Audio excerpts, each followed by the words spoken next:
మిత్రులందరికీ నమస్కారం.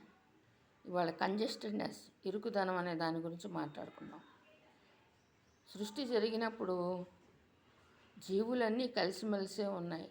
అంటే మనిషి, జంతువులు, పక్షులు, ఇతర జీవాలు.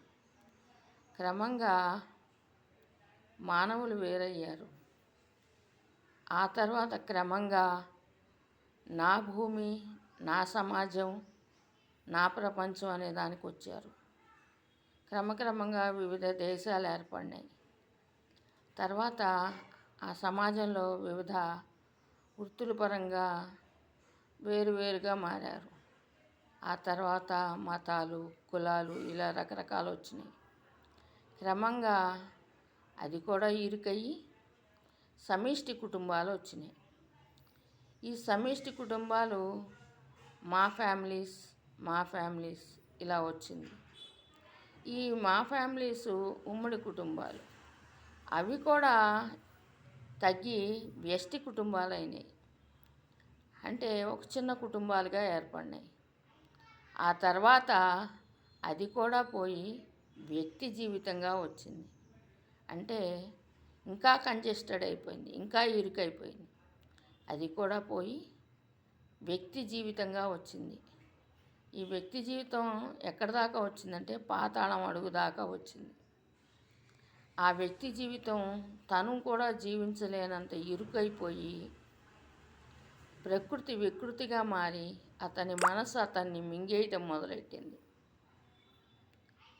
చివరికి అతని మనసు ప్రకృతి సహజమైన లక్షణం కోల్పోయి వికృతత్వం చెంది వికృతమైన చేష్టలకి, వికృతమైన రాక్షస చర్యలకి మారింది.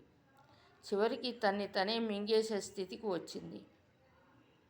తినటానికి ఏం లేక కంజెస్టెడ్నెస్, ఇరుకుదనం తనే మింగేస్తోంది. ఆ వ్యక్తినే మింగేస్తోంది. అతని జీవితాన్ని మింగేస్తోంది. అతను ఎందుకు పుట్టాడో ఆ లక్ష్యాలన్నీ కోల్పోయాడు. తనే కోల్పోయాడు. తన ఆనందం కోల్పోయాడు. తన సంతోషం కోల్పోయాడు. తన జీవితం కోల్పోయాడు. తన వాళ్ళని కోల్పోయాడు.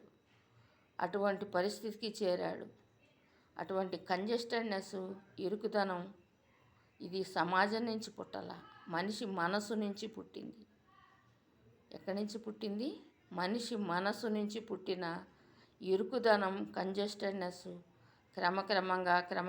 క్రమక్రమంగా ఇరుకయ్యి అది పెరిగి వికృత రూపం దాల్చి మనిషినే మింగేసే స్థితికి వచ్చింది.